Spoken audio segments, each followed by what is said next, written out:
Can you hear me? I can, yes, yeah.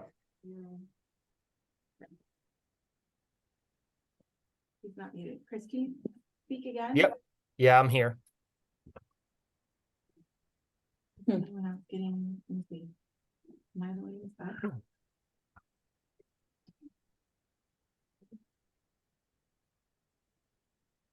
Can you hear me now? No volume. I They think can they hear can't. us. I think they can't hear us. You can hear, yeah. Yeah, this issue over the other day. Yeah. One way, is this Zoom, right? You can hear me, right, Steve? Yeah. Yes, I can hear you fine, and I can hear Ryan. We're doing it Oh, yeah. over in Teams. I can hear- I can hear both. Yeah, I still don't know why. Well. I can see Vivian is muted. The volume control. Vivian is muted. Maybe that's the issue. I don't know. Possibly. All tech support. They use the they're using an owl, so I suspect they just need to change their setting on their audio. It's down the back of Yeah. the sofa. Can they hear one another? They can hear us. I don't know if they can hear one Yes. another. Yes. Yes, they Yes. can hear one another. Yes. They can hear us. We can't hear them. We can't can't hear hear you, Ryan. Assuming it's because Just starts. there's gotta be a volume button or something here. Do we need to draw a map? I'll call Rebecca. Right. Have Vivian Right, unmute. right? The mic is on the bottom. Oh, And each other. you just got him on speaker? I can hear him. I got on this. Ryan here. Can hear him on the owl, very faintly. Oh, can hear you. Oh, I wonder if the owl has volume. Yeah, maybe that one's. Press not the owl. volume. Hmm. That's a good question. Can they hear us now? No, Go look. That's what it is. You didn't Get it through. hear it. Are they using an owl?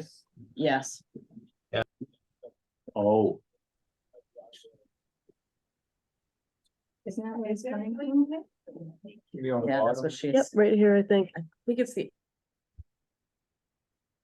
Oh, I was thinking that was It's just right the middle. right there. Ah, I know. Hello, can you hear us? Yeah, we're still here. No problem. let's see if that. Can you hear us now? Beautifully. All right, so Chris. Like- Oh, Chris- good. Here. Robert Amanda, here, Ian McHale, Here. John Monk, is he, I'm here in his place. you are, I'm okay, taking notes. All Al right. Sweat from MSA. all right, so Jackson, all right, and Catherine here, and Ryan Pelletier, Here. and Steve Young. Here. All right. The roll has been called.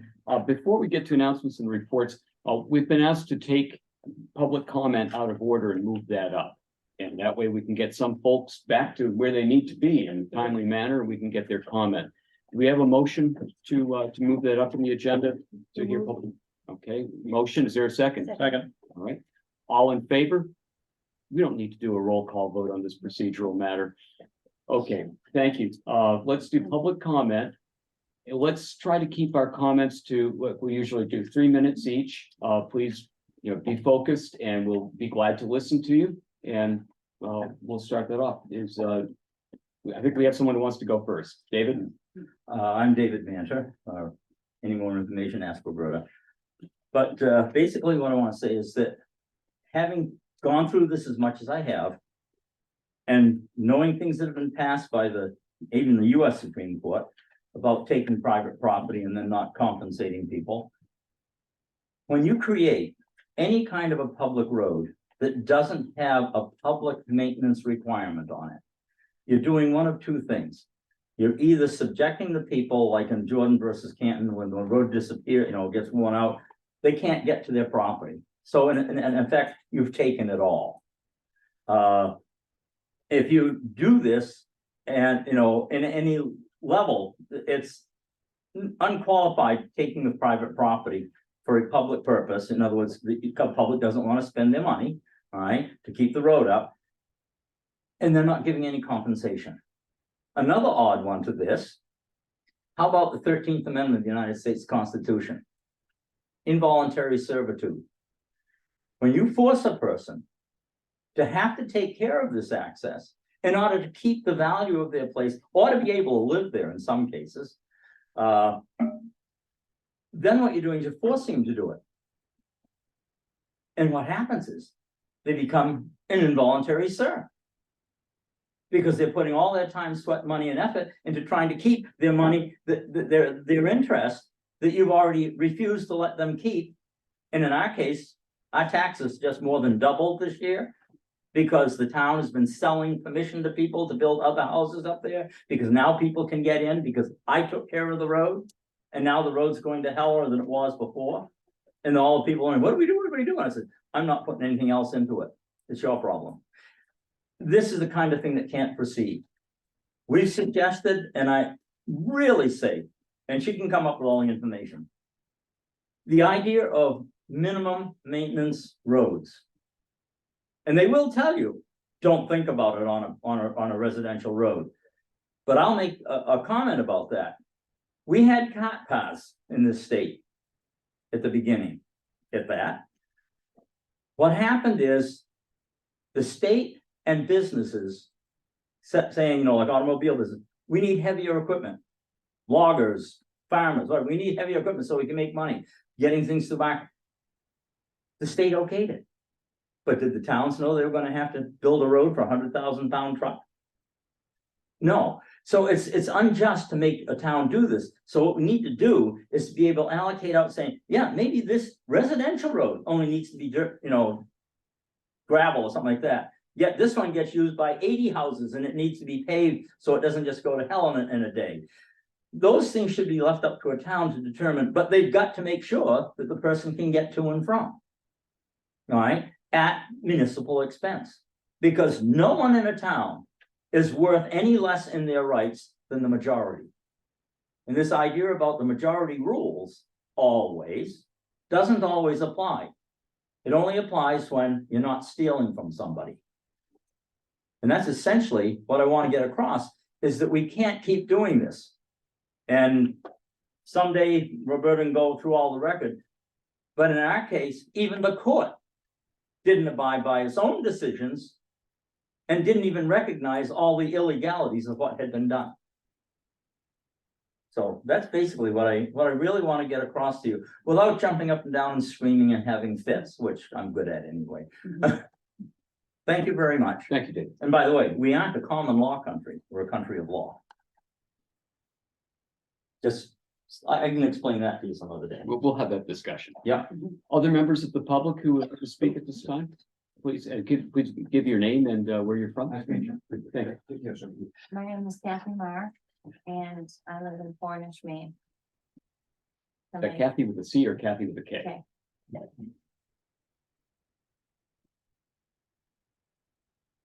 Right. Okay.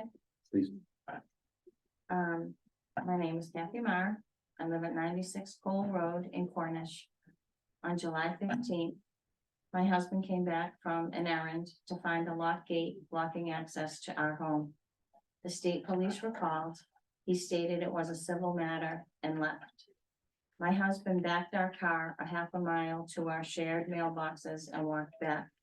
As he was walking back past our neighbor's house, he was verbally assaulted and a gun was fired off. State police were again called, still a civil matter, gate still locked. There are 4 houses on our road for which the town granted building permits based on frontage on the road. We did not sign an easement. We have mortgages and our title insurance cleared.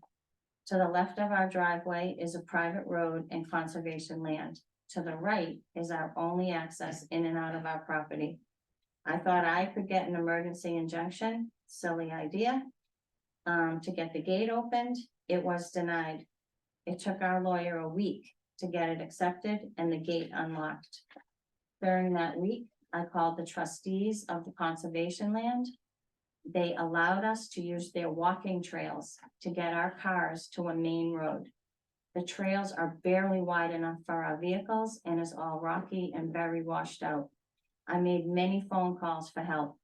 I have looked at maps, deeds, laws, and talked to the Historical Society in Cornish. We have hired lawyers, gone to multiple town meetings, all dead ends. How can a town not know the status of their own roads? We had to put down a $10,000 retainer just to have our lawyer take our case. It could cost us up to $100,000 before we are done, and because of COVID, up to 2 years before it goes to trial. I believe no one should have the right to deny access unless proof is given first. As far as the town of Cornish and the select board, research was done and concluded that our road was laid out as a county way and has never been discontinued, and that it appears it was presumed abandoned with a public easement retained. The board consulted the MMA, who advised that the select board has no authority to make any kind of legal determination as to the status of the road. Our lawyer disagrees with that 100%, and that only a court could determine the status of a road at this point. Really? Why? Why is it a civil matter? I believe this is a town, a county, and a state matter. What about 23 MRS 2028? This has turned our lives upside down on many levels. And as a side note, as it happens, our emergency injunction was dissolved on Tuesday of this week because of not satisfying all of the requirements, specifically the likelihood of us succeeding on the merits of our claim. What does that have to do with the gate being opened? It has nothing to do, as far as we're concerned. It has to do with us being able to go home. And I don't think I'm going to be able to get to my home tonight. And I think that's what the court case is for. And all that should happen is we just want that gate open until it goes to court. And right now, that's where we're at. I'm living this in real time. It is horrible. It is unnecessary. And it has put tremendous strain on my life right now. And nobody has helped. Nobody has been able to guide us. So, thank you. Thank you. Mhm. Other members of the public who'd like to speak today? Yes, I'd like to. My name is Jennifer Grady. My husband is Stephen Grady with a V. And our story is so similar to hers. It's unbelievable. Where are you from, please? Whitefield. Okay, thank you. We have a dispute with a new neighbor who moved to Maine from out of state. We have property south of him and north of him on a discontinued town road. We have used the road for generations. My husband and I have maintained the road. We put in probably $30,000 to $50,000 worth of gravel and maintenance to help not just ourselves for our property, but the other 36 owners of property on this road, some being elderly people. We help them. We never charge them. Some people would donate, a little bit of money towards the effort. We prune back the side of the road. One new person moves in right in the middle and gates it. So now we can no longer access our property north of him. I can no longer use the road. I'm a horse trainer, use the road for 40 years. I'm training horses to do a loop that runs up the Weary Pond Road, down the Hilton Road, which is a dirt road, back to Stearns, which we own property on Stearns too, back to our farm. The Whitefield Snowmobile Association used the road since 1972. They have been denied access to this discontinued town road, which means no one can now snowmobile through there because that was the road to get from the south end of town or Alna Club to get to the gas stations. So that's been destroyed. People can no longer get to Weary Pond, which is a great pond for fishing, for snowmobiling, for ice fishing, cross-country skiing, because of one person's selfishness. My husband and I, we hired lawyers, just like her, huge retainers. We're still fighting the battle. It takes forever. Our lawyer sent a letter to this person who barricaded, telling us, because we have also been deeded right of way through this property, but it doesn't specifically state the discontinued town road. It's state's property, which means we can't access our deeded right away. So a lawyer sends a letter to him. My husband goes to talk to him about the letter. He throws it at my husband. We go up to try to work on it. It's gated. We take the gate off the pins, put it back on to work on our property. Put the gates back on, try and be polite people. Next time we come is chain. So next time I go, I chainsaw the post. I've been arrested for criminal trespass. I've been arrested for criminal mischief. All these charges are now pending, so now I had to hire a criminal lawyer. I've never been arrested my whole life. I'm 65 years old. It's ridiculous. The criminal charges are pending because now this man has sued my husband and I. So now we're fighting access to the property, criminal charges, access to our property. It goes on and on. I have records from the state of Maine for logging activity on this road since they started the intent to harvest forms in 1991. There have been multiple uses of logging trucks on this road, my husband included, we're loggers. Not one person logging that road, not one company had to ask for permission to use the road. The Snowmobile Club has testified they have maintained the trails since the early 70s. They have never once asked permission to use that road. They have 144 other people they have written permission from that aren't on discontinued town roads. But the discontinued road called Weary Pond Road, they have never once asked for permission. So this whole thing, it's not as bad as her situation. We don't live on that road, but we use that road regularly. We're fighting for the townspeople. It's a highly active recreational road. It's a throughway from one end of town to the other. It's the oldest road in Lincoln County, used to be called the King's Highway. Many historical areas in that road that people like to go see. It is just a situation that has just escalated. We've been to our town, same exact story. MMA says not to get involved. I circulated a petition throughout our town to have the town look into this, have it talked about at the town meeting. At over 400 signatures in a town that only has 2,200 people. And our selectmen threw the petition away and said they would have no part of this. And I had no right to even ask this. I serve on the planning board for the town of Whitefield. They tried to have me removed for circulating this, claiming I was going against the wishes of the town. And because I was a criminal, because I had been arrested, I shouldn't serve on the board. Which I do believe in this country, you're innocent until proven guilty. We've tried to fight this with the town just won't have any part of this. And the town, people in Whitefield are irate over this because it's wrong. And we keep trying on fighting this. It's like she said, this is probably gonna cost my husband and I $100,000 or more, and we could lose because of the loss. I don't think we'll lose. I have a lot going in my favor. But I don't have $100,000 spent, believe me, as loggers and farmers. This has been a huge burden on us, huge. But yet I am not fighting it for my husband and I am fighting this. We are fighting this for what is right and for the people of town that have always used that road. As this person will attest, his grandfather used to own the property out there that this man now owns. And it's just, everyone's always used the road. But the town has never taken the official action. It was a county road. The county discontinued the road in 1870.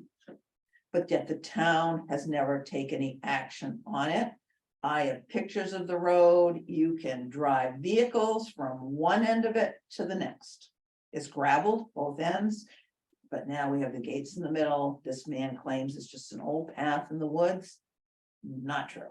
If you can drive a logging truck down the road, you can, it's not a path in the woods. So that's my story. Family similar. I'm sorry. Yours is worse. I must say. It's crazy. It's awful. Thank you. My name's Greg Hutchins and I live in Whitefield too. I've used this road that we're talking about several times.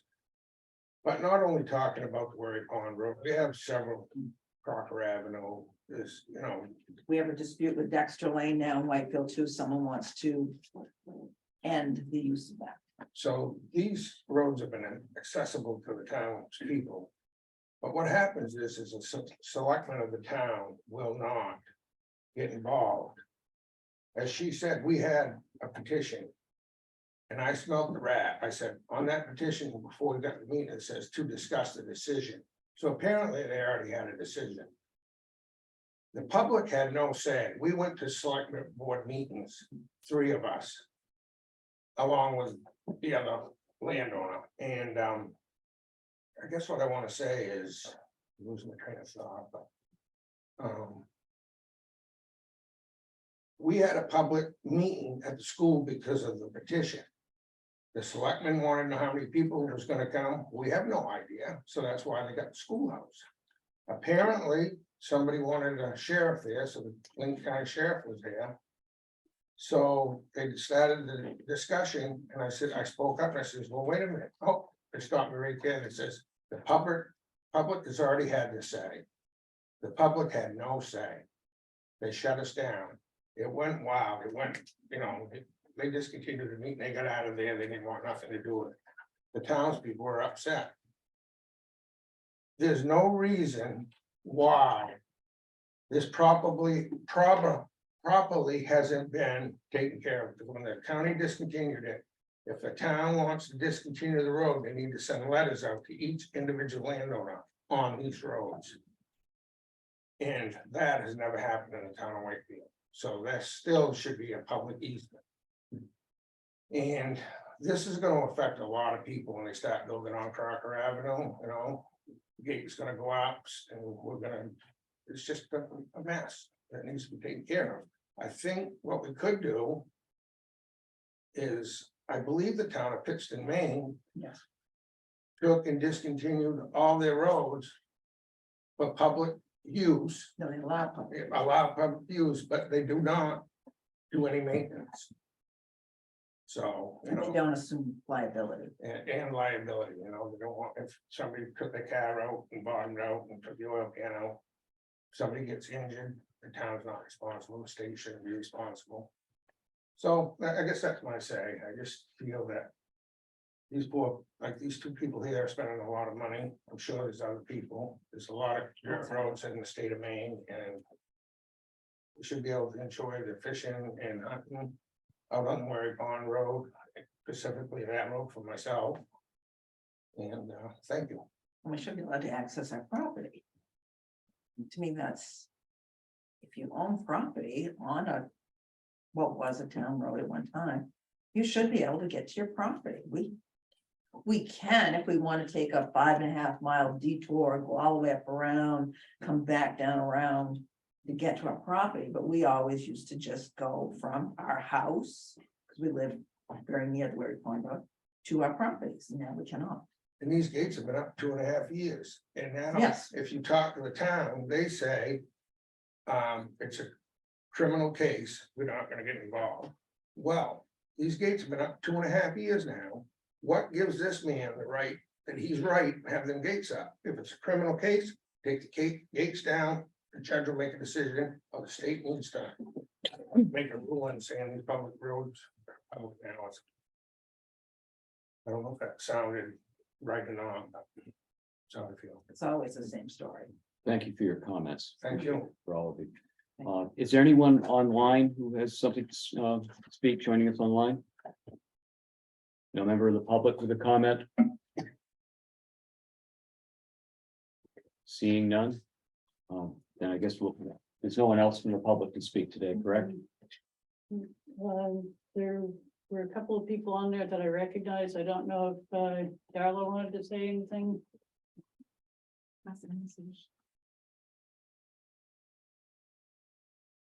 Make sure we don't cut anyone off.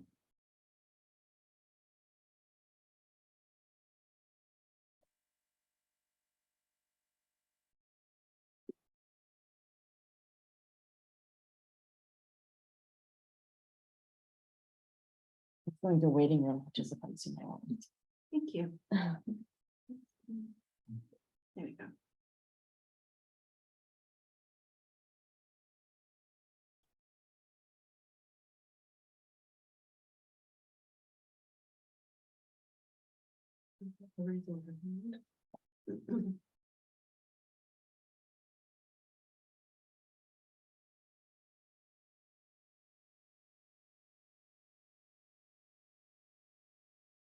It seems like no one else has a comment, so Okay. we'll close the public comment Yep, period, but thank thank you you. very much, all Thank of you, you. for Thank you speaking. for I listening appreciate to it. us. We appreciate it, and good luck with your project. I'm sure it's complicated. And I do know that Darla has a very similar situation where there's 8 piece of property that the new owner is now blocking people from going back there. There are a number of issues we have to look at, I understand. Yeah, it's not just one, but we'll consider it, definitely. Thank you. but it is problems everywhere. Is there? These gates that are up like on that road, this road. Why can't they be removed until it goes to court? You know, Well, I mean, we keep waiting and waiting and waiting. right, I'm not your lawyer, but you can try to get an injunction, but you can see that sometimes can be dissolved after a Okay. while, Yeah. so. Okay, so I don't know. That's about the best you could do, is try to get an injunction. You know, But they until, don't, but again, they have no proof. It has not gone Yeah. to court, so why are they allowed to have that gate there? They don't have any proof, well, That's- it's, you have to convince a judge that there's, but again. They have no proof. The gate should not even be an issue until it goes to court. well. We'll see, each one of these turns on its facts. And it's, you have to convince a judge, and that's where it is, so we wish you well. And I hope for a happy ending for all of this, but we're working on these issues globally to see what can be done. So keep in touch, we'll like to know how this goes along. So Darla is saying she can't hear us. Oh, So I'm just direct messaging her. I'm asking if she wants me to call her because I can just put her on speaker. But she hasn't, so I'm just waiting. can other folks hear us? These things all happen like since COVID Yes, in that. ours started during COVID. Our problems, because the man moved to the area from out of state. Moved to our town, and then just decided that he owned it. No, is he the guy on the end or are there He's people in the middle, for him? he's in the middle. The very middle of the road. So if somebody else closer to the road did what he did. that Yeah, would have if to my see- husband and I, if we gated the road on either end, no one would be able to get in. That's what we don't So understand. that blocked him off too? No, he built his own road. Oh, I got He you. doesn't even need the road. So you couldn't put a gate on your property and say, see you later, Jack? No, wouldn't matter to him. He built his own road with government funds, And he's got 3 fences up. Yeah. with boulders in front of him. So if there was ever an emergency, and I've had to That's have our issue too. boulders, Fire, gates, fire, wire fire. running through the woods, 4 strands of high tensile wire. You couldn't even get around it if you wanted to.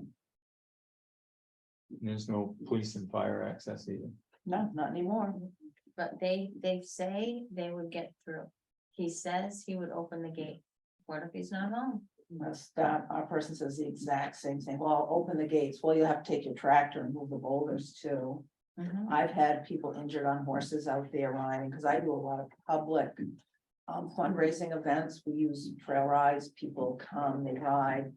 We do for the town library, we do for the town Kings Mills Union Hall, American Red Cross, the animal shelters. And so I've had to stop doing that. We're talking tens of thousands of dollars lost to the public because of one man's. I don't want you there anymore. And if I have someone injured out in the woods, or if there's a fire, and we have had fires out there, the fire trucks could no longer get through. And I also think that, you know, the selectmen need to get aboard with this because Yes, I believe in 1991, a person on both sides of the road at the beginning of the road up on the Hilton Road, and a guy wanted to build down there, and so he went to the select board in 1991, and he wanted to gate the road, and they said, no, you can't gate the road. that is true. So apparently our selectmen aren't reading their past history. You know, so it's very frustrating. We hear them. Heather, where are we on the? I haven't heard back from her after I direct messaged her. Right, so thank you, I guys. thought- Thank you. Yeah. So I'm gonna say maybe if she speaks up, if she gets back to me, we could listen. Yes. If you have something to say, we'll listen Yeah. at that time, but we should probably move along. Announcements and reports. I think we have announcement and some reporting about the web access for our website. Is that? Can I interject something, please? It's Steve here. I think Darla's pad, they're having a hard time hearing. Are you still having a problem? I don't think she can hear us, so I asked her No. if she wanted me to call her. Okay, all right, just wanted to mention in case you hadn't seen the text. Thank you. Yeah, Thank you for coming. Or maybe leave the meeting and come back in again for her. you I can, don't- I'll Possibly. just check. Yeah, She could submit written, right? yeah. Very much.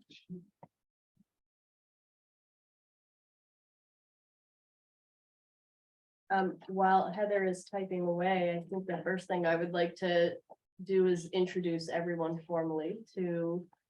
She's very busy right now. Legal, then we'll go around and say everyone's names, I think, just one more time, and then she can give us a report on the website. So I can show you what they have. They are still working on it. We got it, they're doing it for free. They're gonna maintain it for free. It's through Inform Me, and apparently for commissions and things that don't have a lot of money, they will do that.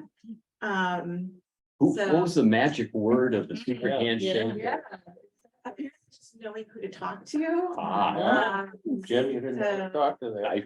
I came on from Did I? the Commission of Human Rights, and the funds are not super, so they have this agreement with them also. Okay, So I think that helped.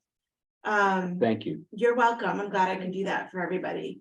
So since we're getting it for free, there's always a delay, it seems like. You get what you pay for. So let me see, I don't know if it will let me, I probably don't think I did. There we go. Let me see if I can pull up my email and then everybody can see. The screenshot that she sent me today. Right in the middle.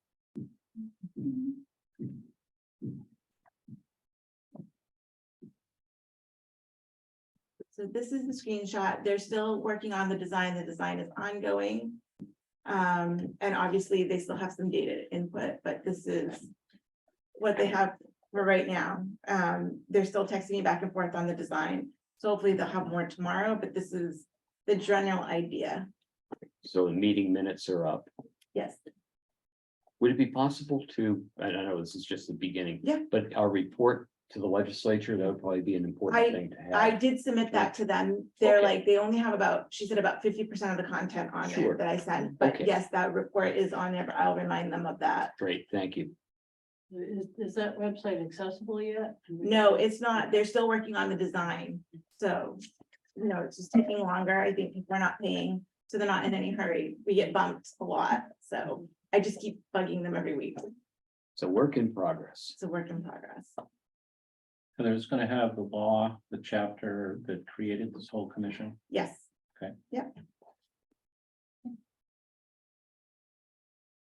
And also links to the videos of the past meetings, like she's What it'll do is it will link to our at the YouTube the channel. YouTube channel. So our YouTube channel, which I am not able to stream with today, but that's a whole other I mean, these issue. aren't on Netflix. So For your our sleeping YouTube pleasure? channel is. It's not gonna come out right now.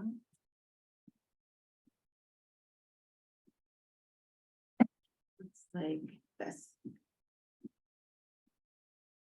And then I have all the videos of the meetings. Right, so everybody will be, you can click on and watch the videos. Great, that is viral. Thank you so much. You are welcome. Thanks. Other announcements and reports? Jim, just following up on the last meeting where we talked about having an inventory. And so I was tasked to go back to see if we could combine the public maintained road inventory that is showing on map viewer, along with the 911 Bureau, who maintains all roads in the state, public and private, where people live. And we're 90% there. I've got a list right here. One of the gals down at DOT. I've been working with her, and she actually had this almost ready back in the beginning of June. But I've just been working with her the last couple of days, so it's going to be sorted by the public inventory, which is the list of everything that we have in the system from towns now that are maintained. Again, it's maintenance, it's not legal status. And we're gonna sort them by state highway, state aid, and then all the town roads. And then the second part, which comes from 911, is the private inventory. And it's simply gonna list the road name alphabetically from A to Z, and its length that the town has reported to us. Keep in mind that this is not data the state produces. This comes from each town. So, for instance, I'm an addressing officer in 3 different towns. And whatever I put in the system ends up in the 911 system. So the lists in here aren't 100% correct, probably, but they're pretty darn close. There's always going to be errors here and there, but at least we had suggested at the last meeting that something like this is a whole lot further ahead than where we are now. So someone could come in here. We want to link it on our website and from this website too. But pretty soon we'll be able to have that list up there. So I was kind of skeptical that it might happen, but it's happening. So that's Thank good. you. It's a huge, it's a huge piece of work. When you say you link to it, is it going to be on MDOT's website? Yeah, we've got a local road inventory page on our site, and we'll just add this to it. Okay. And there may be other ways we can do it too, just to make it a little more visible. Is that gonna be printable? Yeah, it'll be a PDF, just like that. Okay, so on the website, if there's something on the website that we want to print, we do that off that. You should be able to print off the meetings and agendas. They haven't gotten it actually established yet, so I'm still working within the parameters in the design. But that was my goal if somebody wanted to print something off. Are you Yeah. thinking about putting the PDF on, or I was just gonna do the link over in case they Yeah. make changes? Yeah. Because then it's the most up to date, Yeah. whereas if I put it on mine, it won't be up to date if they make changes on theirs. So you're gonna give us a link to Pete's. Where it lives on the MDOT That's, website. that's Okay. great. Then it'll always be as up to date as Yeah. MDOT is. Yeah. Okay. So the other thing I was asked was how often does this have to be updated? And which, you know, if you want this done all the time, that takes a lot of work. Bottom line is not in a statewide perspective, there's not a lot of changes to local road inventories anyway. So I was going to suggest 2 or 3 times a year would be great. That should be plenty. When somebody sends you, you change it, if a town sends you new data, is that what you're thinking? How's Yeah, that go? so I mean, if it's, so the way it works now is as addressing officer, if we had a town meeting this week and it was to see if the town will accept this private road as now as a public town way, people vote for it. I, as an addressing officer, should do my job and go onto the PUC 911 website and change the status from private to publicly maintained. When that happens at PUC, they automatically send it over to me at DOT and we change it and it will show up the next day in map viewer. so you're doing that now, Always have. and is that feeding to this? Yeah. So it's. I mean, you're gonna make the changes. It might be more than 2 or 3 times a year, but you're gonna make them when they happen, so. Yeah.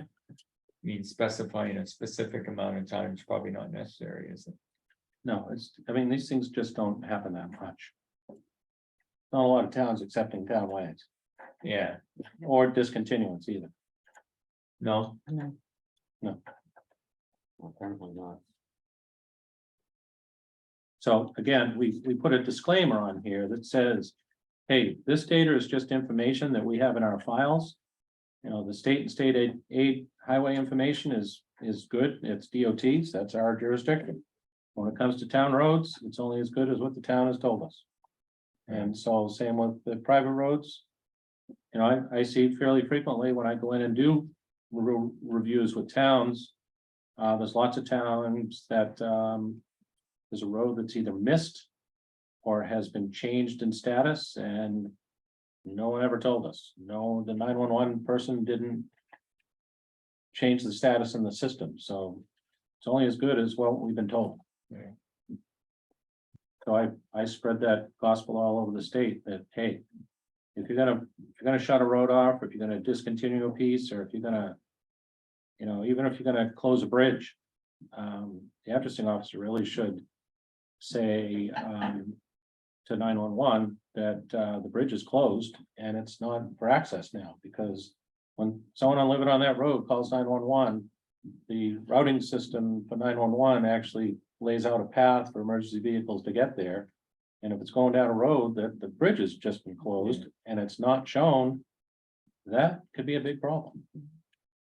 So Is there a requirement by the town? Like, is there anything that makes it like that they have to, or is that just on their No. own good accord? it's part of the job as an addressing officer, and a lot of addressing officers are also wearing other hats like code enforcement.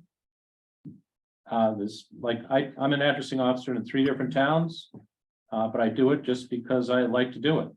And I could do a job that is extremely minimal, or I could be very dedicated to what I do, which is what I do.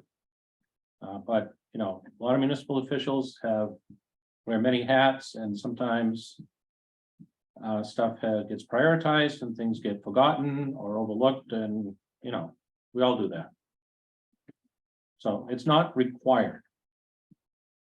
I'm hoping that this will be at least a step better than the real estate disclosure laws, which went through a couple of years ago, which we thought, great, now when people buy their property, they're going to know whether the road is maintained by the public or not.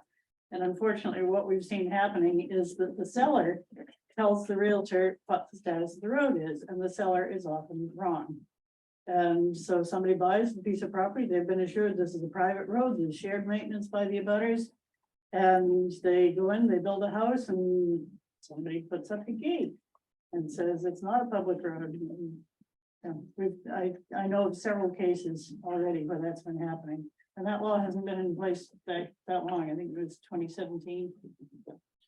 And maybe it's an opportunity to tie that disclosure law to this database, with the caveat that it's only as good as what towns tell DOT, but at least it's something that the realtors can look to. And that maybe that's something we can think about. I'm gonna sound like a broken record. And I don't really care, but my concern is you put a gate up in the middle of the road, say there's 30 people on it, you put it in the middle, there's 15 people that the ambulance isn't gonna get to, that the fire is not gonna get to. What makes that right? What makes that okay for him to do? So again, this goes back to 911. And shouldn't they have a better track on taking care of their people in each of the towns? And be able to get to them. Now, to have someone have to come out to give them permission to get the ambulance down the road, is just bothers me. Well, I know that, so I'm just working on some development right now, but if I have to put up a fence for development. And I need to allow for police and fire access in an emergency, that as developer, I have to usually put up a Knox box that's up there, and the fire department will have, and emergency will have access to that box, will have a key or a digital key to get through in any emergency. And at least that way, there will always be access to the property. It's just there to make sure that no one gets hurt while construction's going on or after. Maybe there's that sort of thing to if you're going to put up a gate, then there's going to have to be some kind of universal key that police, fire, rescue can use to get through, if you have a right to put up that gate. that's not the case here. No, I know, I Not the understand. case in either of these, and Right. that's So, really bothers. Can I say, bothers me. can I just say something here too? I mean, I think part of the thing you gotta remember is I sympathize with the people that spoke and what they're dealing with, and that's the situation it is, but you gotta remember, there are people that don't want to be contacted. I have literally had people move into a community that I worked in, built a house off the grid, and then threatened me and my employees saying, if you ever send anybody up here, we're going to shoot you. So it's a two-way street. This whole thing about, oh, the bad municipalities. Well, it's the people that choose to live where they choose to live sometimes that are the bad apples that cause the problems. So, you're not going to hear me ever say that the towns need to do more. People need to be responsible for their own actions sometimes too. fair enough. It's not necessarily a town problem when the COVID refugee or someone who just wants to be left alone and off the grid decides to buy some property out in the woods. What does become a problem, though, is something that was cited. Let's say that there are 40 people living on that road who have building permits from the town and need that road for access. And they may not have a deeded easement because it's a discontinued town way that was discontinued without a public easement. And somebody buys property right in the middle, puts up a gate, and 20 people suddenly can't get to their property. That's when it does become a problem for someone. Is it the town's problem? Perhaps not, but the town did issue building permits and, in a way tacitly approved the building out there. You have to show that you have frontage on a public street, usually under most zoning ordinances, in order to get that building permit. And the street might be a current or discontinued town way. At any rate, it shows the mischief that can happen when people are allowed to put up a gate, and maybe that's something we're thinking about when we get to the next item on our agenda, which is our charge. You're absolutely true, Jim. I guess, the problem becomes a problem when it becomes a problem. And so forever and ever and ever, nobody had a problem because everybody agreed to what was being done. I bet you no one ever thought to form a road association that probably would have given more protection to the people on that road, because everybody just agreed to do what has always been done. And then one person moves in and just upsets the whole universe, right? That's true. But even if you form the road association, you don't have to get everybody to sign off on your road association. If you have 4 or more people along the road, 4 or more lots along a private road, you can form that road association. It doesn't prevent some, I'll just say it, some bozo from coming in and buying in the middle and upsetting the road association's good work by gating off something in the middle. So it's a problem, and it's something that we may want to think about how we can help address. Because actually there was a bill that was passed last session in LD 461, and it's one of the reasons we're meeting here today. Before we go on to that, Sure. can I just make one more comment? Addressing what Kathy said. I agree that in an emergency, often seconds make a huge difference. I've seen information that with all the synthetic materials we have in houses now, there's a very, very short window in which a fire company needs to get there to put out the fire before everything is just gone. I myself have had a stroke several years ago, and I now have 2 small aneurysms in my brain, which they keep an eye on, which if one of them went, they say that in the case of a stroke, time is brain.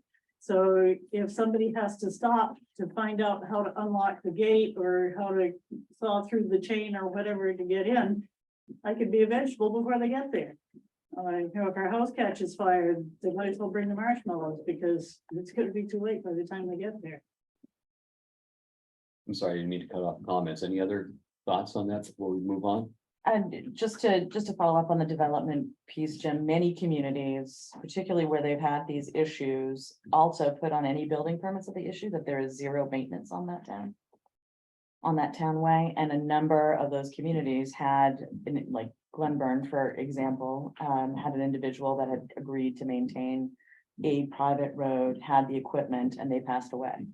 There was no plan. There was just this continuation and assumption that was, but it didn't change the status of that road. And communities can allow development of a back 80 parcel and don't have to accept that road, but could very well permit that, and frequently do include that there is zero maintenance on those building permits.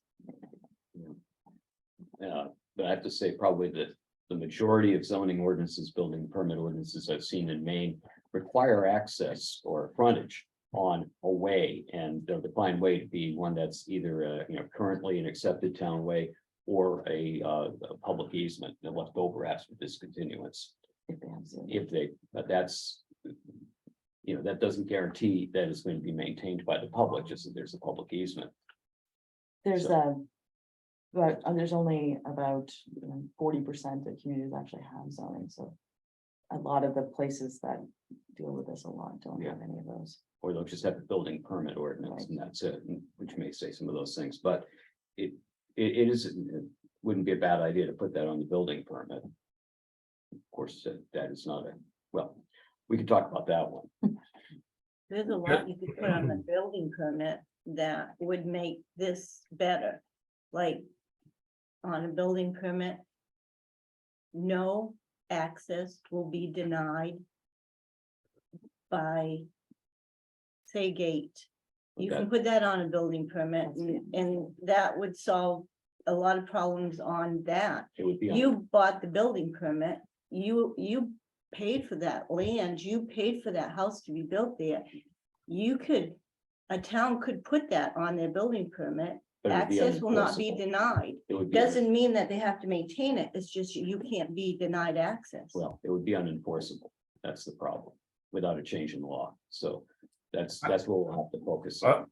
On that being said, all the time when you've been talking about these poor people have been cut off, from accessing, their homes especially, but their properties, homes. There ought to be a law, that expression, there ought to be a law to protect people to have their right of ways protected on any domicile, especially along a road that, that they had a permit to put a house there, to me. I don't know how difficult that would be to try to, get that protection for people, but yeah, I mean, like, I really feel for those poor people, especially that woman that's cut off from her home tonight. So anyway, that's my 2 cents on that one. Thank you. Thank you. Okay, maybe that's part of our charge, but let's just talk a little bit then about the next item on the agenda, which is the legislative directives to this commission under LD 461. This law was signed into, well, when actually became law without the governor's signature on July 6th. At least it wasn't vetoed. And so what this did was amend the private way statute, meaning the private road association statute. So it made some technical changes there. And we had discussed those back in February. I think when we had an emergency meeting, February or March, we had an emergency Zoom meeting in order to help out, make some comments to the legislature on the bill that had been enacted, had been brought in. But what it also does, it's important to us, is section 4, and I'll just read through it. Report, the Maine Abandoned and Discontinued Roads Commission, established in the Maine Revised Statutes, Title 23, Section 3036, shall review the use of the following terms in the Maine Revised Statutes: private way, private road, and public easement. The commission shall determine whether changes to current law would improve understanding and use of these terms throughout the Maine State Revised Statutes.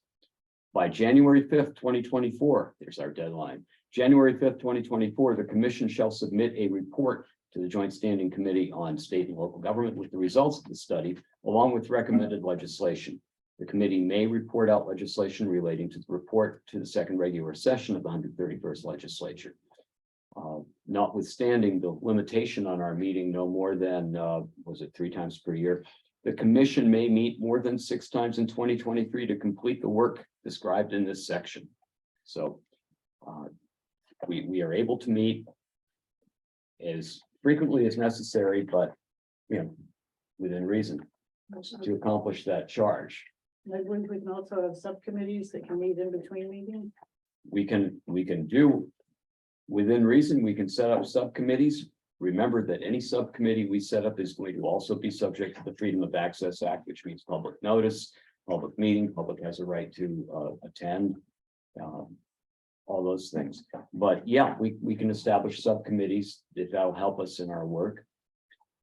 But, you know, when we went to the hearing on this bill, we spoke with the committees, the committee chair, the state and local government, and it was suggested strongly that there were some easy answers and solutions that we might have, some things that might improve the situation. We should feel free to help them out with that and suggest that language. So we have this charge. This is our focus.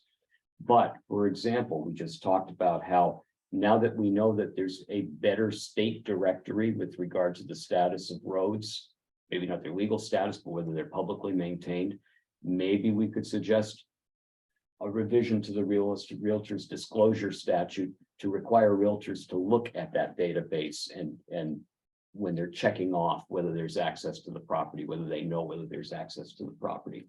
That might be something that would help. Those are the sorts of things, if we see easy ones, we could suggest that too. Another idea was the question of liability for people who have to maintain their own public easements when other parties pass over them. So, you know, not to pick on David Manter, but when he fixes the road up and someone else, some third party drives over it, you know, that he's protected from liability to the extent that he reasonably does his work on that road.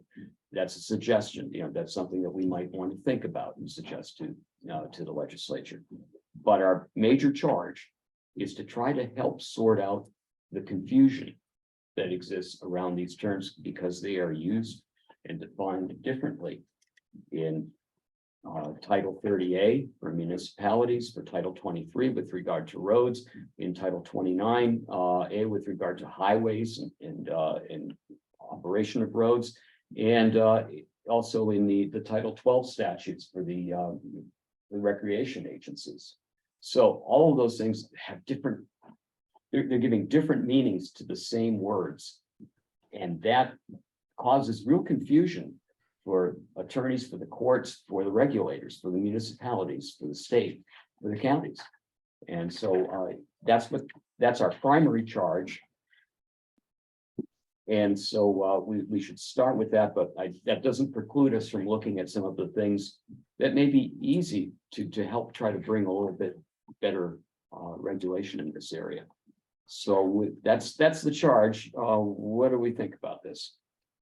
Well, Jim, when I read this the first time, I guess where my mind went was, wouldn't it make sense to form some subcommittees around each of those terms? But hearing you now talk about the Freedom of Information law and the public's right, that would be really, really tough to have to set up meetings for 4 subcommittees on the staff that we have, the limited staff that we have. And I guess now that I've heard that, I think maybe it makes more sense to try to tackle this as a group. That's my thought. So, Jim, the way the wording here says in the main revised statute, so all those titles you just mentioned. What it sounds like what we're trying to do is, if you did a word search in every title from 1 to whatever the number 2, wherever it says any of those words, somehow our resolution is going to rest in one of those, and all the other ones will be referenced to it. In a perfect world. In a perfect world. Or if it's going to be, if there's going to have to be a different definition for that particular title, we want to be really clear that that's the case, that, you know, for purposes of highway regulation, type 29A only, it shall mean this. Yeah. But we, you know, would like to be able to make it consistent throughout so that there wouldn't be any issues. That it might be to take Ryan's idea a step, maybe, you know, one way to do this would be for a committee to work on getting that word search done and being able to provide everyone with that as raw material. Then we can start as a committee looking, as a commission looking at that. Roberta, what do you think? Or are you volunteering to be on Yeah, that no, committee? I was going to tell you what I've already done. Years ago, I told the legislature that I thought they needed to clarify the terms. And they said, oh, that would be a tremendous big job. It would be difficult to find them. And so I went to the law library and I punched in a word search, because at the time we couldn't do this from home. And I found that if I did a word search, it would tell me all the places in all the statutes where that word or phrase appears. So what I did just before LD 461 came up, was I tried that again, and I found that if you type in private way, you get one list, and if you type in private ways with an S on the end, you get a slightly different list. So I made sure to do the terms both ways. Okay. But I actually made a list of all the times when that term appears. And I think I also did public easement and public easements. And so I have that in my files. That might be a place where we could start. What I did after that was I went through each of the places where it came up and tried to figure out what it was referring to. And I thought it was pretty clear that in some places, what they meant by private way was a public easement. And in other cases, what they meant by private way was a private road or private property. So I tried to change the terms, and I made a whole list of suggestions for this term, you know, in where it appears in this statute, this is how it should be changed. Where it appears in this statute, this is how it should be changed. And then the Maine Alliance for Road Associations, who's the ones who presented this bill, they ran that idea past their attorney. And she said, oh, no, that's not good enough. You have to shepherdize it all and find out if there are any court cases on any of these terms. So I think we could begin with what I've already done, and I don't know, she was saying that if she had time, she might take a stab at it. I asked the president of Mara whether there was any news on whether she'd done that, and last I heard he had emailed her and had not gotten an answer back. Okay. So I don't know if she's already done some of the work or whether she hasn't. If she hasn't, then that might be the next step that we need to do, is to do a word search on those terms in court cases and see if we find them any place, or if we find any of the statutes that are mentioned in any court cases. I think in order to use the commission's time wisely when we meet, what might make sense is to do that word search, figure out where it's all used, where the different uses are, and have that as a little report summarized so that you can take a look at it. And I'm happy to. so if Roberta wants, I'm deputizing Roberta to be part of that committee. And would you? Sure. And anyone else who wants to be involved, I don't want to leave anyone out. Brian? Okay, anyone else? Going once? Okay. So Roberta, one of the handouts you gave us last year, you had written this whole page on the need for collaboration. And attached to it was a link to statutes of interest to the commission. And you had lots of citations in here on motor vehicles, public easements, private ways. A bunch of other stuff. So I think some of it is already right here. I've forgotten what I've Real estate disclosure laws. presented. And I have to admit to being pretty unprepared for today's meeting in terms of going back over what I've already done or anything like that, because this is my 5th week acting as a counselor for Maine robotics camps. So that has taken up most of my time, and what that hasn't taken up has been consumed with haying season and various other things. You've been busy. So I've been altogether too busy. Understood. Okay, so we can call this, I don't know, the statutory terms committee or whatever, but the idea is this committee will take the first cut at just looking through the statutes and seeing where these terms are used, how they're used, what the different definitions are, different contexts, and then at least have the raw material and a little descriptional narrative to describe what the issues are, and bring that back before this commission for the next meeting. So that way we have that to start from. Does that make sense? One question about that. If we're a subcommittee, does that mean that we have to meet together and have public hearing and all, and notice and hearing and all that? Or does it mean that we can each go back, do some homework and bring it to a meeting? We can each do some homework and bring it to our meeting, but when we do have that meeting could be in person, but that's kind of a nuisance. For a committee meeting like that, or we can do it as a Zoom meeting that the public can attend. It doesn't mean they have a right to speak, but it's a public meeting. The public has a right to attend and listen and watch. And I think we can set that up as just a small Zoom meeting with 4 people, but open to the public. So Yeah. that's how we can do that. And we'll give the notice on our on our soon-to-be website. Okay, so who are the 4 people? The 4 people would be you and Peter and Ryan and me and anyone else who wants to come to the party. Jim, are you suggesting that it's only the statutes and their definitions that we're gonna look at, not their application historically in law? Well, I think that goes with it in that, you usually. Private way, for example, was a case law term going way back. But it became part of the statutes over time.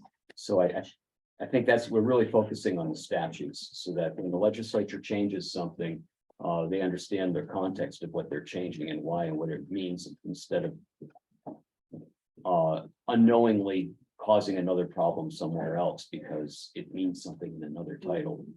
I think that one of the things we might also want to look at is how those are being used, for instance, when there is a presumption of the Title 12 statute now, because of the changes to the public easement statute prohibiting ATVs and stuff. Like, we should look at how it applies to the usage aspects, I think. Right.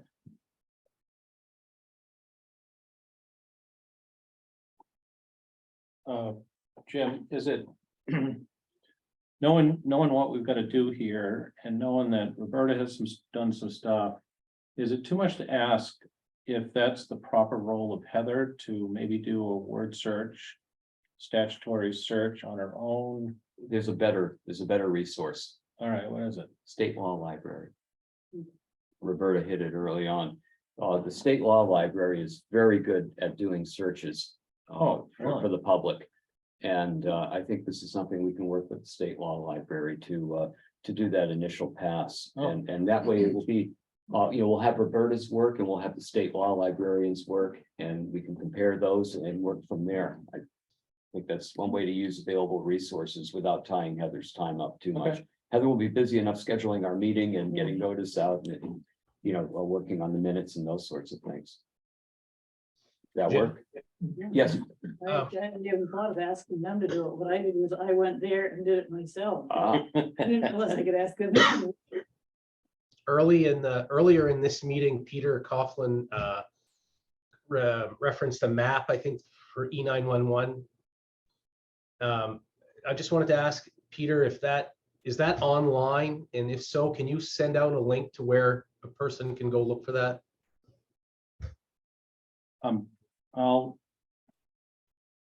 I was talking about Map Viewer on the DOT website.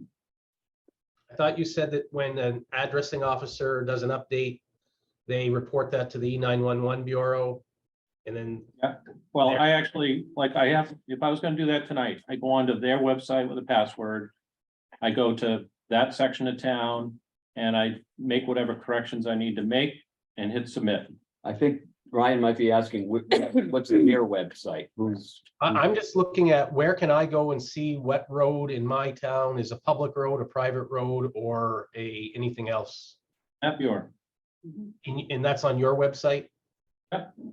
And Map Viewer is informed by the information you get from the Each town. E911 and the addressing officers. Right. At first, I thought you were talking about 2 different things that but I think maybe Ryan was thinking that too, but that makes sense. There's also the E911 mapping site. But I will warn you, it is not entirely accurate. I don't know how many mistakes there are on it, but I know that the most direct route from our house to the fire station in Fayette, according to E911, is a road that you'd be lucky if you could walk through without having to duck under the branches. It's been gone for years and years and years. And they have it as being a public road, not even private road. Which one is that, Mayor? Which one is that? It's Norton Road. No, I mean, which service are you looking at? E911 mapping online. From the state of Maine? Yeah. I believe so. Whose website is that? Public safety? Good question. I'll have to look it up and see E911's under the where I PUC. found the website. Can you let me know about that? Cause I'm not Yeah. sure what you're talking about there. Okay. If it's Bing or Google or stuff like that, as soon as I hear those words, I say, nope, that isn't something I'll look at.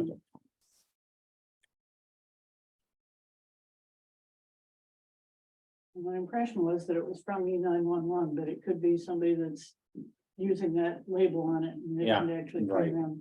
Right.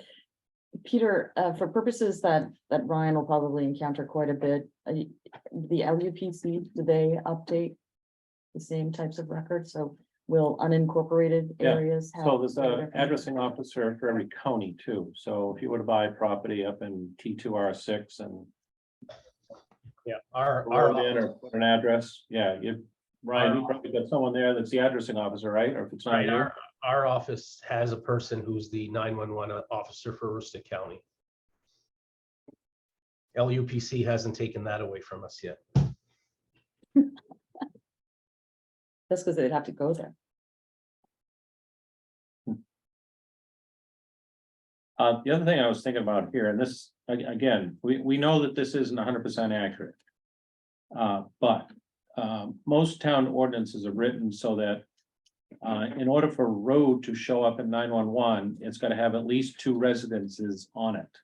So if 2 people build houses on it, you got to give it a road name. If there's only one person that lives down this driveway or old road, that's not going to be in any system at all because there's no name to it. It only needs a name. And there's at least 2 people live on the road. So that's just, again, that's the few percent of inaccuracy here that that's never going to change probably.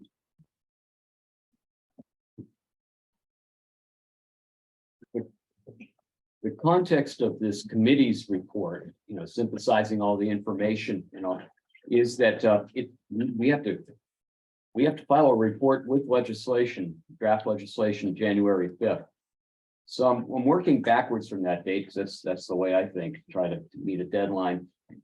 So we'd probably want to take a vote on a report in December, which means we need to prepare a draft by November, maybe get a rough draft together in October.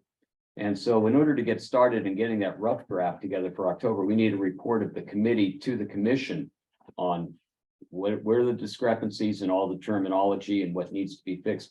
We need to at least have those issues put together by the committee for a September meeting. I mean, here we are in very beginning of August. So say in 6 weeks, just throwing out a number, in 6 weeks, we get together again with a committee memo that outlines all of the issues with these terms. And we can start talking about them at the September meeting. Put together a rough draft in October and maybe a public hearing at that point. Or in November, October or November, whatever. Maybe there's a little bit more to talk about in November. It's in better shape. But a public hearing at some point just to make sure we get public input into that report. Excuse me, am I correct in assuming that the statutory committee, when they finish doing their searching, they would distribute to all of us in advance of that next meeting so we can read and digest it a little bit? We want to get it to you, say, the weekend before the meeting to make sure that you have time to read it. Can I just clarify, because I thought the charge was to look for where the terms show up and the differences between them. Right. Well, it But- also says with the results of the study and along with recommended legislation. No, I'm Yeah. talking about the charge for the next Right. 6 weeks. So, but you just mentioned and all the issues associated with the terms, which I think is gonna be a necessary. A different or an extra level. Well, in order to know okay, let me put it this way. What I'm suggesting is we will tell you where these terms are used differently. And then in order to know what the problems are, though, would have to say this seems to present a problem because, and then you know what problem you're trying to address. It's not enough, I think, to say, well, there's a different definition in Title 29A than there is here. I think, okay, so what does that do? What's the problem there? And how would we solve it? Right, that's what I'm saying, that seems like it's a bigger, that's a Oh, it's next huge. bigger issue for Yeah. us to be looking at. We need Not to at least necessarily- identify the issues. Right, So- because some of those are in terms of how that statute is applied for those Right. purposes, so that's gonna be a little bit more nuanced, and I think is something that we should all be walking through together. Exactly. We'll be identifying the differences and where we can identifying some issues, but when you see that memo, you will be spotting some yourselves, and that's what we'll all be talking about, I would think, at that September meeting. I can give you an example of where it causes problems. Say somebody buys a piece of property and they are told that the road that serves it is a private way. And they look up the definition of private way in one part of the law, and it says that a private way is a road that's privately owned and maintained and over which the owner may restrict access. And somebody else buys a piece of property on the same road, they're told that it's a private way, and they look it up in a different part of the law, and they find that a private way is a public easement over which the public has an unfettered right of access by foot or motor vehicle. And so that's where you get two property owners butting heads with each other. Right, and they're usually constructed that way because that particular section of law applies to specific activity, like Title 29 is about motor vehicle Right. operation and access, Right. which is entirely different than walking or access to property, which would exist in a different Right. section. But still, So people are being gonna- clear. People are gonna see those definitions and they're not gonna realize that one only applies in one place and one only applies in the other place. And that's the stuff that I think we need to do the deep dive on, Mhm. that I think, goes above just the differences within definitions, but that's where we've got to Right. do the deep dive. So initially, I was thinking that this might be a relatively easy task, but the more we talk about this, it's like. That's oh my why there's a God. commission, Peter. We're looking at decades of statutory changes and Mhm. tweaks and additions and deletions, and we're looking to basically clean up decades of confusion. Well, I don't want to say confusion, but Well, they're all done probably correctly at the time for whatever the purpose was. But now we're globally gonna look at every statute and every reference and straighten it out. yeah, Like, oh my God. That's why I wanted to do this years ago before it got so tangled. well, which is why, it seems like January 5 is a long time away from now, but But this it's is, not. this is a part-time Not for us. commission, and there are a lot of issues and concerns and questions. We'll do our best. I think you're right, though, but at the very initial, you find them all. And we'll know what's out there, There have been some laws that have been changed within certain statutes in order to make that definition apply, for instance, OUI. Yeah. If you're operating a motor vehicle in a parking lot at the mall, that was considered a private way, and therefore there was no application to pull someone over when they were visibly intoxicated when they didn't go. So there were some shifts in law as a result of that. And that's what we'll have to be careful that we don't Undo. undo. Right, no, I agree, that's the, It Yeah, almost seems like until you get to the end of the list, You don't, Yeah. don't know that you've gotten it all right, so you don't end up contradicting, right. maybe. Yeah, I or think just that's even the right. application, yeah. well, keep in mind, though, I mean, we're gonna do our best, but once this goes to the legislature, they're gonna have lots of public hearings with lots of lobbyists showing up and. So you're gonna Trying get to lots undo more everything public- that we've well, suggested. right, but. So I Explaining mean, why it shouldn't be done. we don't wanna overthink it to the Right. point where we try to make it perfect, because they're gonna change it for sure. One other thing that I want to point out, and maybe this is the best time if we've just said this is gonna be complicated. We were given a certain number of meetings to address the things that we said were priority issues back in the beginning. And then we were given an additional 3 meetings to look at LD 461. I don't want to lose track of the things that we said were real priorities, which I believe were mainly access issues. Some of the things that we've heard today, places where somebody is deprived of all access, either because the road is discontinued with no easement retained, or because it was discontinued with an easement retained, but there's an argument over who has rights to the easement, or because the public is using the easement and wearing it out, and the poor landowner is stuck with trying to maintain the road. And the cost of that can get phenomenal. First, you've got the expense of maintaining the road, then you've got the expense of maintaining the road against the public's use, because once you make the road look passable, the public starts using it. Then there's the possible cost of lawsuits over it.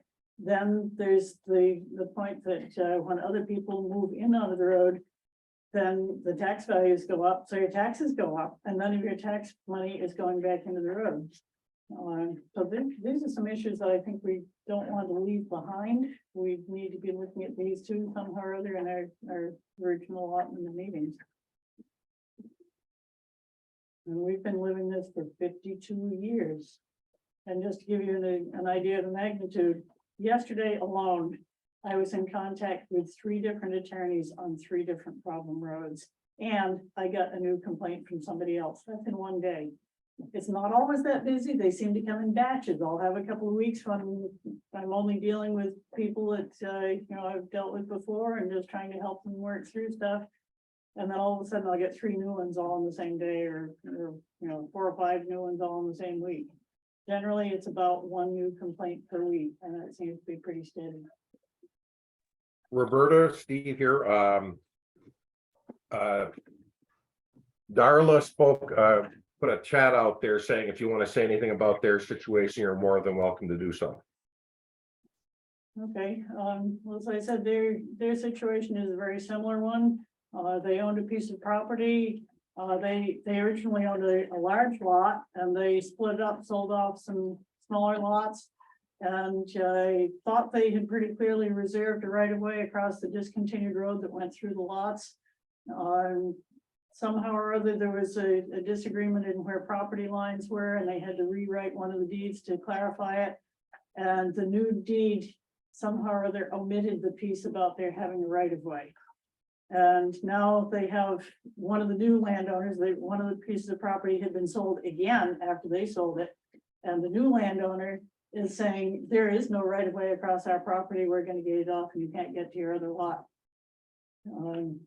So, this is another situation where all of a sudden there was a lot with no access because one person decided that they want that to be their private property.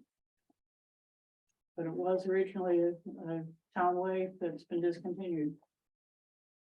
But discontinued without a public easement or, I believe it, I've got so many in my head right now. I believe it was discontinued without a public easement, which is why they retained an easement when they sold the property.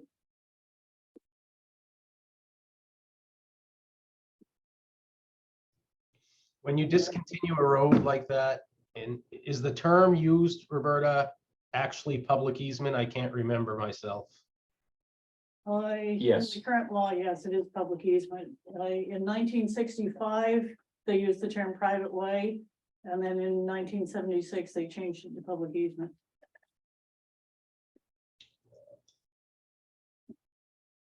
and what you used to see was the term private way, subject to gates and bars.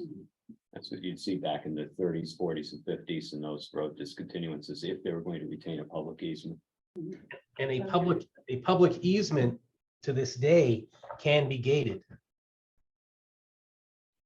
Well, No. that depends on who you ask. The Maine Supreme Court told us that we could not do anything. We couldn't even put up a no trespassing sign along the side of the road because it might lead members of the public to think that they couldn't use the road.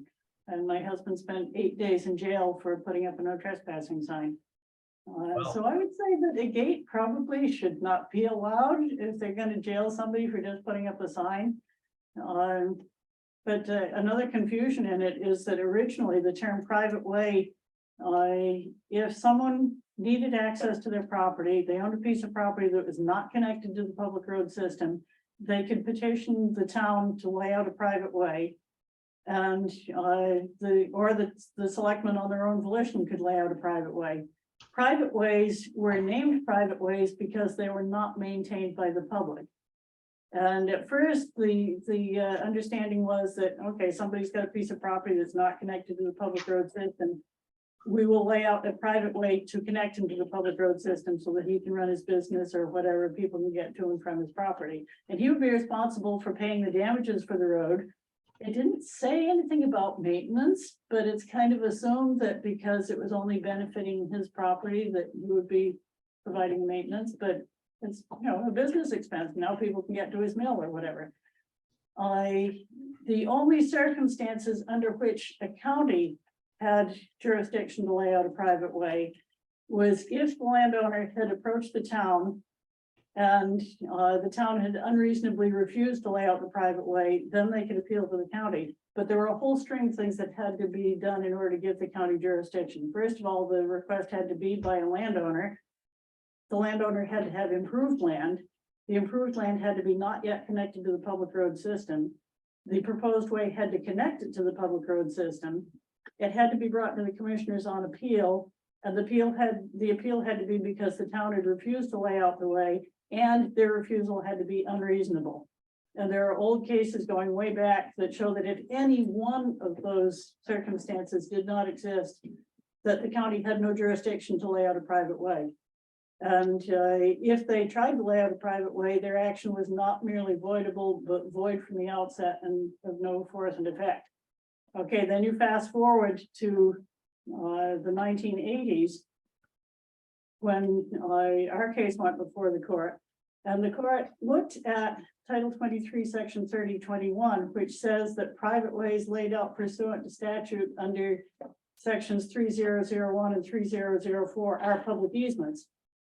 And the court said, oh, well, this means that because it said private way, when the county discontinued your road in 1945 and retained a private way, that means that's now a public easement. Well, in 1945, sections 3001 and 3004 didn't exist. And the county didn't do it according to any statute, they just did it. So should that entire thing have been void because they didn't have the jurisdiction to lay out a private way? And in our case, it's not a dead end going just to our property. It was a through road. And it still appears on GPS as a through road, which means we get members of the public driving up and down the road who have no interest in the condition of that road. They don't care if they drive through a mud season to see how much mud they can splatter up and leave it a total mess behind them because they don't need it next week. We're the ones who need it, and we're the ones who end up maintaining it. And that's not what was originally intended for a private way. The reason it got changed to public easement was because the Maine Supreme Court said that you can't take one person's property and give it to somebody else for their private easement. So that really has to be a public road, because you can take it for public purposes. And there is a public purpose in the public being able to get to his property. So that was why they said that private ways will now be called public easements, was to avoid that confusion. But originally, private ways were not supposed to be laid out over a road that was already a through road that was being discontinued. They're supposed to be just to dead ends to a property.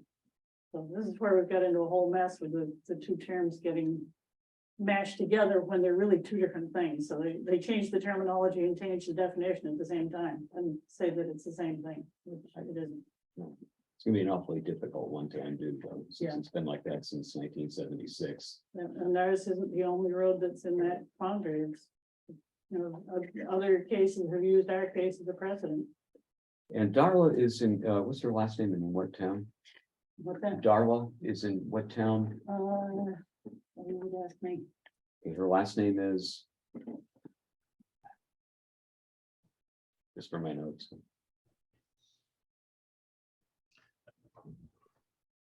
Sorry, I should know, but I've got too many roads in my head at once. Is she on? Yeah. You get a chat? Yeah. If she'll let Yeah. you? Okay. Try chatting.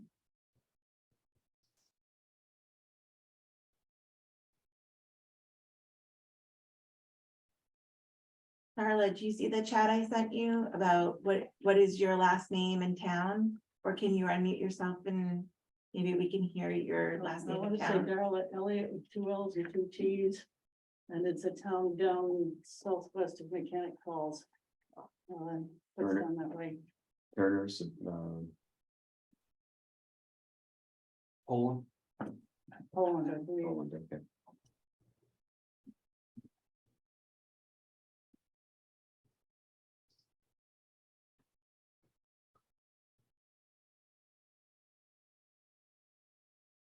Darla, can you hear us?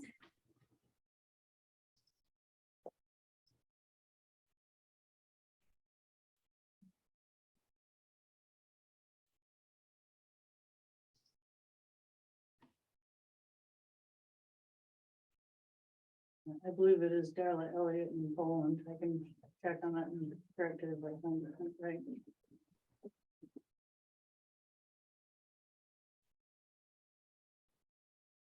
would it make sense to have a second committee to look at the priority issues? It's Elliot. And I think this is gonna consume all of them, our next meetings until January, and I don't think that it's necessarily. Just not advantageous to make sure that we're focusing on this, because we may be able to find through this discussion some ways to deal with that. But I understand that we have no regulation on how many meetings we can do for this purpose, but we still are restricted under our original statute. Is that, Right. so how many meetings have we already had this year? We've had I think I've mentioned two. two in January and then one to follow up One in on March. on the legislation in March. So we've had 3 meetings this year, but we may meet more than 6 times in this calendar year to complete the work in this section. So That's this word, or is that including this- what Roberta That's was? this work. that's the work described. in We this have section. to, at this point, we have to kind of key on that. We can, the question is, do we also want to have a parallel track where maybe if Roberta and others are interested in following up on some of the ideas that we identified as priorities in our report, they could, report that to us and we could see what we want to do with those while focusing on this. I certainly would be willing to. Is that something that the commission's interested in doing?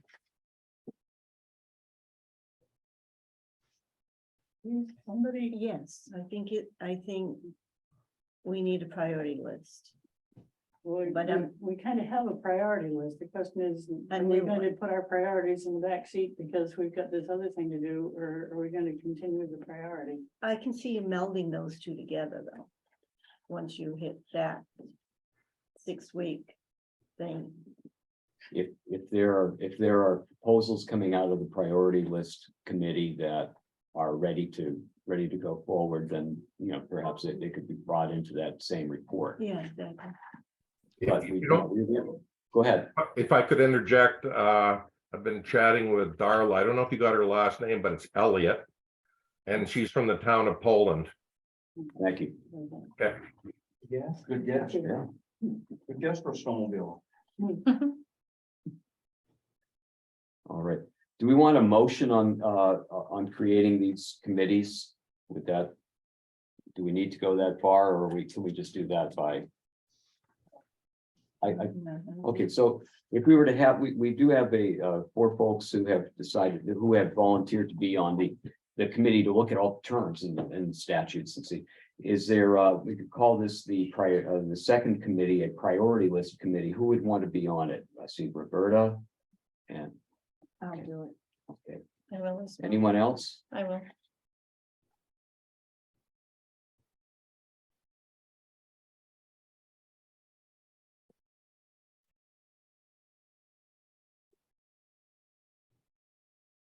So I have Carla and Catherine and Roberta for the priorities committee. Does anyone else want to be on that?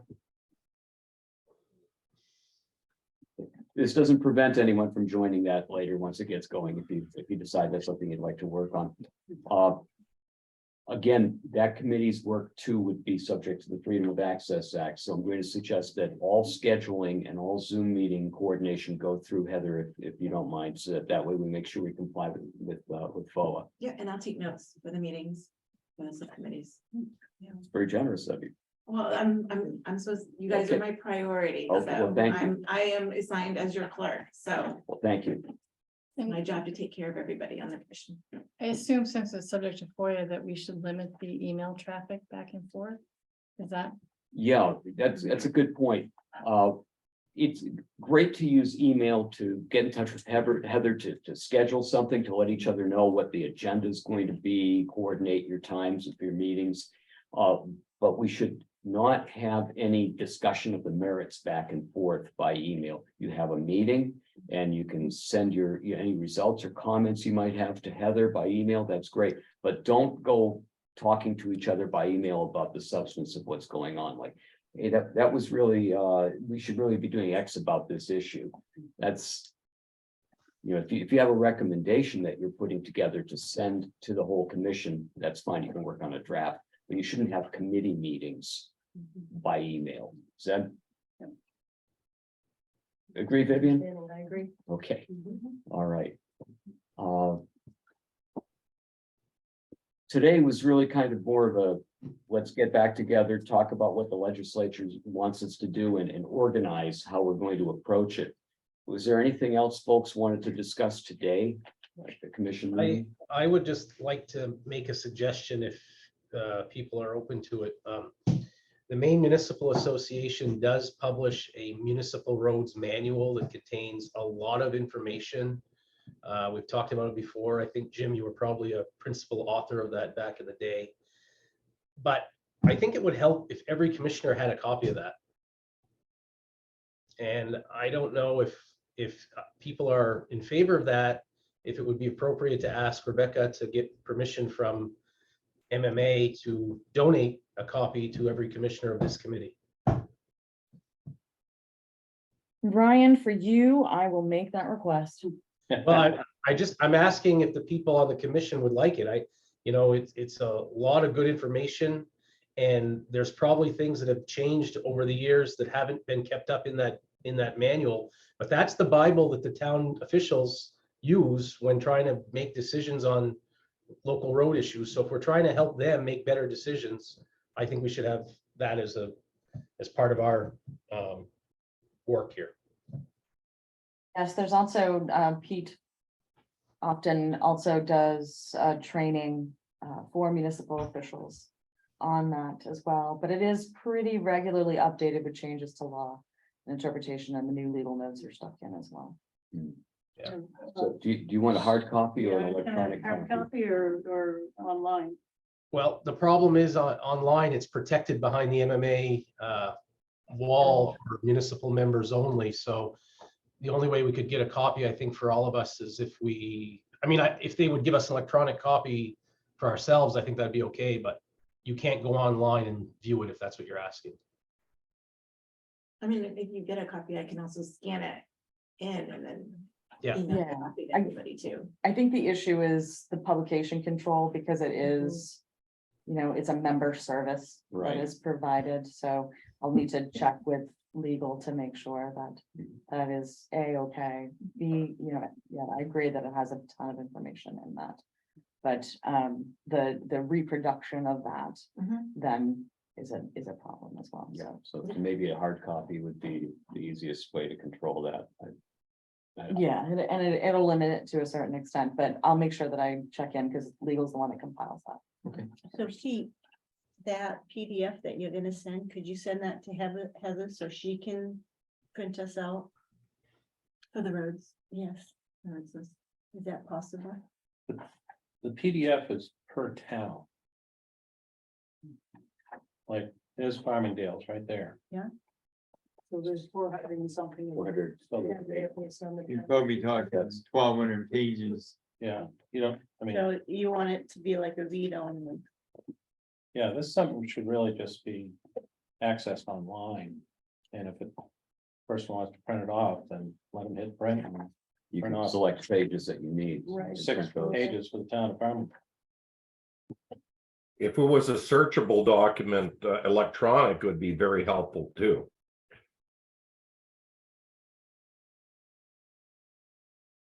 It is electronic, right? It's a searchable PDF. It'll be searchable because it's a Yeah, a PDF. read only PDF.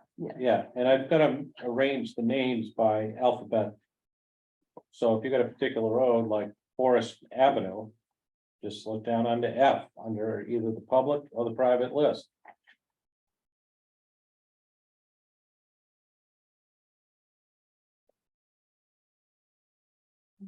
Not sure what you're asking, Kathy, if, No, no, It's- yeah, no, I didn't realize, this, I did not realize it would be, I don't believe Brian anyways with his 1,400 pages, but that's, Oh, you would get there. But There's a that lot of being resume.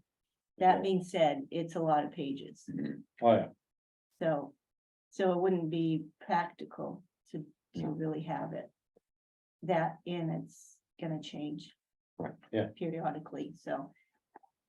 But if you know where the website is, you can check it for whatever Yeah, you and need. And You said you were gonna send the website, right? You're gonna send like a link to it? We haven't got it totally finished yet. We're Okay. 90% there. That- yeah, So that's what I've you got to do said. some checks on it. But Still the got a little map work to here do is- before we actually Yeah. post this. But the map viewer is already. Yeah, map- Yeah. Everything that's here in print is graphically already on the map viewer. She's actually. So Carla, the road you were asking about there, map viewer, if it's gray, it's not maintained. Yeah. If what's on here, if I'm gonna print it out, if there's a name to it, it's gonna be under the private list.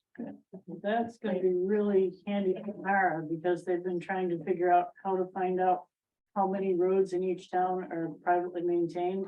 And trying to go through the map viewer and click on each one, Yeah, you know, that's right. trying to make a list that way is rather laborious, but you've already done that, so. Yeah. That'd be No, great. this is a big deal, I think. I think they'll be very happy with that. Rebecca, when Sue was there before she left, I had asked her, when's the next update to the roads manual? And she said, yeah, but when she was chief. Oh. Because the printed version hasn't really been done since. It's been a number of years. Because I remember Mike Stoltz and I worked on the last version, They slide in, they put the all the new stuff. PDFs and they put in all Yeah. the new stuff that would come. But new stuff. I know there's a lot of stuff in there that is just out of date now. Especially just looking at some of the DOT stuff, it's way out of date. And I offered to go through that again with someone over there, just to at least update any references to DOT. Plus, there's some laws in there that still have, the verbal stuff hasn't been changed or updated. I did an update 15 years ago, and Yeah. then Mike Stoltz did one about 10 years ago. Yep. And, well, as you're trying to keep up with this, So if we're gonna either print or make something available, it'd really be nice to sit down and kind of go through that first. that's about And 3 to 6 month process. Yeah, anyway. I mean, the attached legal notes or the continuation of the legal notes Hmm. exists already. So I don't know if like you're talking about, Talking about the text, the text in each chapter, when that last. there's a was lot of it updated. that just needs to be updated. That's a project. they may already be working on it because they have been updating all the legal packets behind the scenes, because we have a launch on the website, so it may already be in progress. All But right. again, I'll ask and find out and bring that back. You were just there. then. I was, and I completely forgot about asking. All right. Any other comments, thoughts? Dala has one. She's saying, I know in Poland, there are a lot more private roads than public. She looked it up a few days ago. And Chris had to leave. for another meeting. Jim, I'm looking at the recommendations that we had in our report, right? With 5 bullets here that was in the executive summary, and then the directive and the statutory, all these 461. And without reading these things again and knowing what Kathy and the Grady's are going through here. Are any of our priorities there to try to help that situation? In other words, when Kathy leaves here today, is she gonna have any sort of hope that this committee is gonna be able to help her at all? I'd have to read these again. Well, one of the suggestions is making sure that there's a public easement retained over an abandoned or discontinued road. And that if there's a public easement, then it prevents someone from putting up gates, bars, or a no trespassing sign. So that prevents it in the future for someone, but for someone who already lives on a discontinued road without a public easement. No, these priorities would not address those problems directly. That doesn't preclude us from deciding that this is a priority and offering a suggestion. And so let's leave that to the priorities committee to see if they want to add that one, but let's not add too many priorities, because then nothing will get, we just won't have anything ready. But that's certainly something that could be addressed by the priority committee, and take a look and see what you think. And one thing that we've looked at is that, a suggestion was made by a friend of mine who I worked for in Bridgeton at the apple orchard out there, Five Fields Farm. He said that anytime one of these old roads was discontinued so far back that it didn't retain an easement, in most cases, the property owners have been using the road still for access to their property. And that should be just assumed to have established a right by prescription, which would be a private right. The problem So being, that's one possible solution to look into. Another is that a lot of these roads, when they were originally laid out, they were laid out over roads that already existed in some form. And when the public road is discontinued, whatever it was before is what it should go back to. In some cases, there were rangeways, in some cases, there were private easements or easements by acquiescence. Who knows, but that would be the attorney's total employment act. Because to revert back and try to find out what they were before and what the rights and ramifications were. if you do it one road at a time, Yeah. and if you make the landowner responsible for doing a lot of the research and then showing you what they've found and you go from there, then it's not as much left for the Well, attorneys to do. I think there are priorities that we established in our report, and let me suggest those ought to be the focus of the priorities committee, but I think we've heard a bunch of issues regarding private property owners putting gates on discontinued roads. That it probably makes sense to look at that issue. I think if we're hearing about it, the legislature is going to hear about it, state and local government's going to hear about it, and state and local is looking to us to help them out. So I think, you know, in the broader sense, that's something we should take a look at. I think access was one of the priorities. So, Won't, in some sense, like you said, it'll meld together. I mean, different places in the law refers to different definitions and what can and can't be done on those definitions. I think this is all gonna. Because I think we're gonna say we don't want to see that happen, what we heard today. But different sections of law address it. the issues raised about gates won't turn on whether the definitions are different between sections, which is the disconnect that the legislature wanted us to look at. Right. But they are related to the priorities that we'd identified last year in our work. And so it will all catch up. If we've got two separate subcommittees working on separate tracks, and they should catch up to be in the same report. Yeah, at the end. I mean, there's So- been cases out there where people put gates and we're told to remove them based on however they define that road. Mm, And in True. other cases, they're telling them, you can't do anything about it based on, so there's gotta be an issue with these definitions. well, There's issues with points in time, mhm. and then there's issues with use, and there's issues with the definition. And if you look at the case for like the private way, if we were to completely do away with the definition of private way, we have now then made things like public parking lots, or let, you know, that are privately owned, no longer enforceable for a variety of different Right. issues.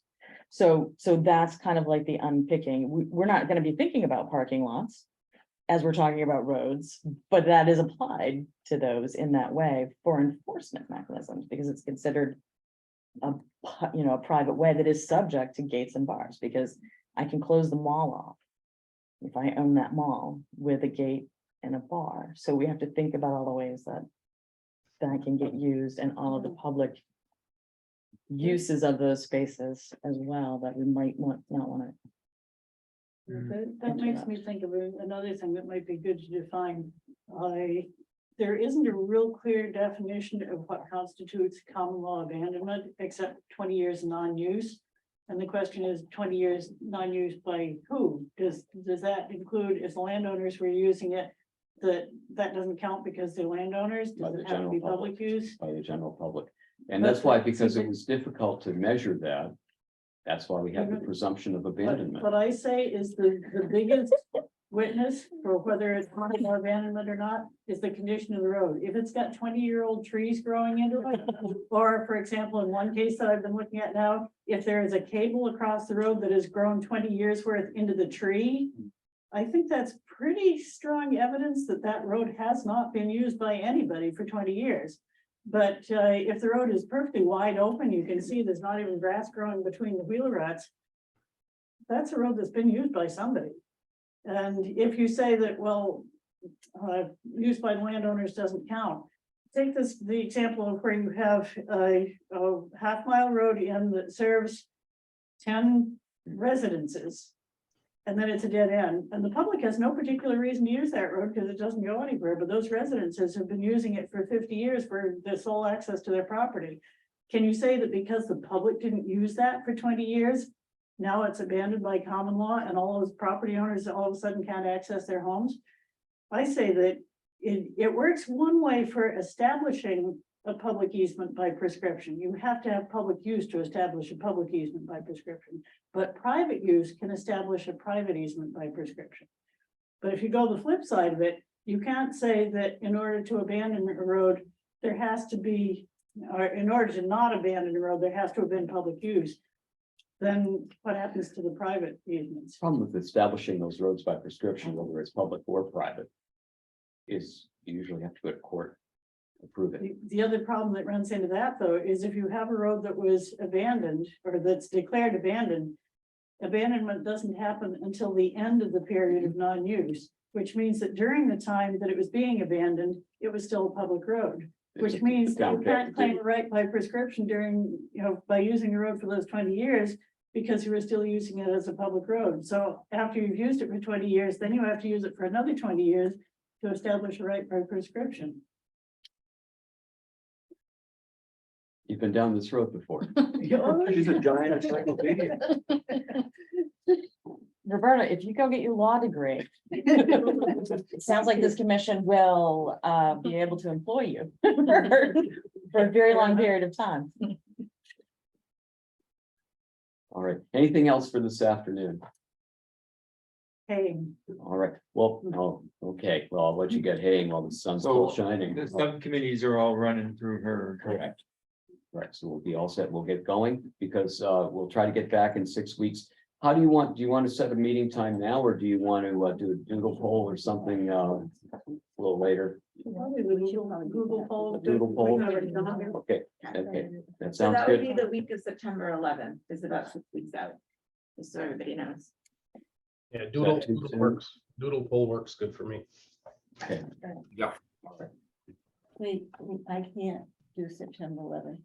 No, I'm saying I'm gonna The send it week a doodle poll for that week. Okay, good. So it won't be that day, I'll send it out that week and maybe a few dates on the following week. Yeah, I'm That's- going to- Okay, good. Again, I apologize for the late start. I'll try to start earlier so that I can time in snafus on the turnpike.